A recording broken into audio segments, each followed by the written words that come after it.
सबको मेरा नमस्कार। My name is Chetan Jange. I am BSc agriculture student. Dear friends, आज हम बात करेंगे एग्रीकल्चर एंटोमोलॉजी बुक के रिव्यू के बारे में। ये बुक बहुत शानदार बुक है एंटोमोलॉजी, खासकर एंटोमोलॉजी के लिए। इसमें एंटोमोलॉजी के बारे में डीपली बताया गया, वो भी आसान लैंग्वेज में। इसके मेन राइटर की बात करें पी के सेगले, डी के भरद्वाज है। ये सबसे पहले बात आती है ये किताब किन के लिए। पहली बात, जो फील्ड ऑफिसर तैयारी कर रहे हैं उनके लिए, प्लस जो कंपनी में काम करना चाहते हैं, यूपीएल टाटा हो गई, उसमें फील्ड ऑफिसर काम करना पड़ता है या क्रॉप को देखना पड़ता है कौन सा इंसेक्ट है कौन सा पेस्ट है, उसके लिए भी किताब बढ़िया है। इसमें हर इंसेक्ट बारे में लाइफ साइकिल, उसके होस्ट क्रॉप जितने भी है, लगभग सारी जानकारी बढ़िया डीपली दी गई है। किताब रिव्यू की बात, बहुत शानदार किताब है। मैंने खुद पढ़ी है, मगर ज़्यादा टाइम नहीं हुआ, लेकिन मेरे बहुत काम गए इसके।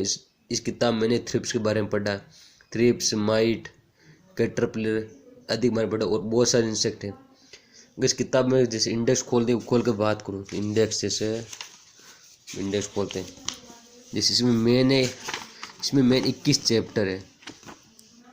मान लीजिए कोई कंपनी में काम करता है, जैसे जिसको इंसेक्ट पहचान आइडेंटिफिकेशन करना, उसके लिए बहुत सारे इसमें चैप्टर भी है विथ डायग्राम। ऐसे नहीं खाली थ्योरेटिकल, इसमें डायग्राम भी है। जैसे पहला इंट्रोडक्शन है, एक्सटर्नल स्ट्रक्चर ऑफ इंसेक्ट हो गया, सेकंड चैप्टर है इंटरनल स्ट्रक्चर ऑफ इंसेक्ट पेस्टेज है, एंटोमी ऑफ इंसेक्ट हो गया, life cycle and development of insect, ये भी नेक्स्ट चैप्टर है। इंसेक्ट क्लासिफिकेशन एंड टेक्सोनॉमी, इसमें कीटों का नामकरण, वर्गीकरण, उनके संघ के बराबर बांटा गया है। और कीट कलेक्शन में मेथड भी है। उसमें बात करूँ, लगभग इंसेक्ट करने के सारे मेथड बताए गए, जैसे ऑर्गेनिक हो, जैसे बायोलॉजिकल हो गया, बॉटनिकल हो गया, केमिकल हो गया, कल्चरल हो गया, और मैकेनिकल हो गया, फिजिकल हो गया। लगभग सारे मेथड बताए गए हुए हैं। अगर मैं बायोलॉजिकल बात करूँ, बायोलॉजिकल में लगभग सारे आधुनिक मेथड बताए गए हैं, जो कि लेटेस्ट के भी हैं। और जैसे इसमें पॉलीफेगस कीट के बारे में बताया गया है, जो कि मतलब लगभग किसी भी क्रॉप खा सकते हैं, जिसमें बहुत सारे कैटरपिलर होते हैं, जैसे आर्मी ज़ेरा हो गया, जैसे बहुत सारे इंसेक्ट होते हैं जो कि बहुत सारे क्रॉप पर अपना जीवन यापन कर सकते हैं। और अब मेन बात, जैसे बायोस्टैटिक्स हो गया, मतलब जैव सांख्यिकी कैसे गणना करते हैं, प्रायिकता भी आती है इस कीटों की, लाभदायक बेनिफिशियल इंसेक्ट, ये बहुत बड़े चैप्टर है। इसमें हमारे बहुत सारे काम के कीटों के बारे में बताया गया है कि कौन से कीट हमारे काम के, कौन से कीट काम के नहीं है। जैसे अगर मैं खोल के बात करूं, जैसे 161 पेज है, जैसे देखिए ये पूरे डायग्राम के साथ इंसेक्ट बारे में बताया गया है। ये हमारा इंसेक्ट है पेपिलियो डिमोलियस का जीवन चक्र हो गया, जिसमें डिस्ट्रीब्यूशन है, होस्ट प्लांट है, मार्पोलॉजी है, लाइफ साइकिल है, कोज डैमेज है, लगभग सारे बताए गए हैं। इसमें जैसे हमारे स्टोरेज में इंसेक्ट लगते हैं, जो इंसेक्ट पेस्ट लगते हैं, उनके बारे में डीपली जानकारी दी गई है, जिनके बारे में हम आसानी स्टडी कर सकते हैं। जो भी स्टूडेंट एंटोमोलॉजी में इंटरेस्ट रखता है या जिसको जरूरत है फ्यूचर में फील्ड ऑफिसर जाना है, तो उसमें मेन 2 पार्ट होते हैं। एक तो अपने होता है एंटोमोलॉजी होती है, दूसरी होती है प्लांट पैथोलॉजी। इन दो की नॉलेज होना बहुत ज़रूरी है। तो उसके लिए एंटोमोलॉजी सबसे बेस्ट बुक यही मैं बताना चाहूँगा।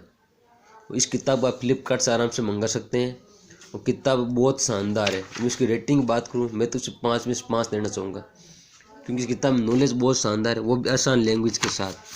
इसमें आसानी से लाइफ साइकिल बारे में बताया गया है। हाँ, कुछ चैप्टर है डिफ़िकल्ट है, उसमें कुछ प्रैक्टिस करनी पड़ती है। मैं भी प्रैक्टिस कर रहा हूँ उसमें। और जैसे हो गया हेलिक्स हो गया, ये हमारी साइड अब राजस्थान में तो भी होता है नहीं, ये हो गया। और जैव सांख्यिकी हो गया, एनालिसिस हो गया। और कुछ इसमें मेन जो एग्जाम कुछ पेपर होते हैं बीएससी एग्रीकल्चर के, जो आईसीआर में होते हैं, उसके कुछ पेपर भी है। वहाँ पर पेपर किस टाइप के होते हैं, उसके ये पेपर देख सकते हैं आप, किस तरह का पेपर आता है। और इस बुक की बात करूँ, वह बहुत शानदार है। अगर कोई बुक के स्टूडेंट इसमें इंटरेस्टेड है तो आराम से इसको फ्लिपकार्ट से मंगा सकता है।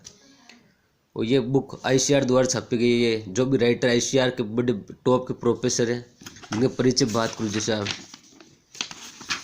जैसे इसका बहुत शानदार लाइन लिखी हुई, dedicated to all my respect teacher and my parents, ये इसकी लाइन है। और साथ मैंने कुछ अपनी फेवरेट लाइन लिखी है। सोचने से काम मिलते हैं तमन्नाओं के शेर, चलना भी जरूरी है मंजिल पाने के लिए। मंजिल को पा ही लेते हैं मेहनत करने वाले, पत्ता भी नहीं तोड़ सकते घर बैठ कर सोचने वाले। ये मेरी फेवरेट मोटिवेशनल लाइन्स है, जिनको अक्सर पढ़ता हूँ किताब खोलने से पहले, ताकि ज़्यादा किताब पढ़ने का मेरा मन करे। ये किताब स्पेशल जैसे देख सकते हैं, ये स्पेशल बीएससी एग्रीकल्चर स्टूडेंट के लिए, जिसमें कि एंटोमोलॉजी बहुत सारी बड़ी बड़ी किताब बनती है, जो कि बहुत ज़्यादा डिफिकल्ट होती है, समझना बहुत मुश्किल होता है। इसको क्या समझना बहुत आसान है, आसान लैंग्वेज में इसको आप आसानी से समझ सकते हैं। इसके डायग्राम हो गए, इसकी मैं बात करूं तो इसकी थ्योरी भी इजी है, प्लस में डायग्राम भी बहुत शानदार है, डायग्राम के साथ समझेगा जैसे ये देख के। तो बहुत बहुत धन्यवाद यहाँ तक वीडियो देखने के लिए। वीडियो अच्छा लगा हो तो लाइक बटन दबाए, सब्सक्राइब ज़रूर करें। ये मेरी शुरुआत कोशिश है, अगर वीडियो अच्छा लगे तो सब्सक्राइब ज़रूर करना। धन्यवाद।